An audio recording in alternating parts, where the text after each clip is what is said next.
தள்ளு. அப்போ நான் உழைக்கு உதவின்னு கேட்டால் இவங்க வேற வரமாட்டாங்களே. கவனமாக இருங்கள் காவல்துறை. என்ன சாமி வாக்கிங் போறீங்களா? அவரையானே அடிக்கிற. பெட்ரோல் போடுறதுக்கு 200 கொடுத்தேன். 50 ரூபாய்க்கு வண்டிக்கு பெட்ரோல் போட்டு 150 ரூபாய்க்கு அவனுக்கு பெட்ரோல் போட்டு அந்த கூடியார பையன். அண்ணா உனக்கு என்ன பெட்ரோல் தானே? இருன்னு நான் வாங்கிட்டு வரேன்.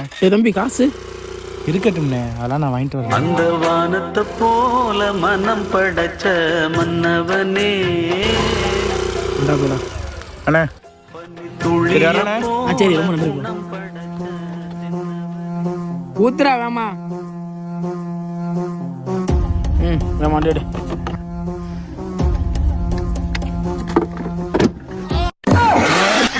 துன்பம் வரும் வேளையிலே சிரிங்க என்று சொல்லி வச்சார் வள்ளுவர் சரிங்க.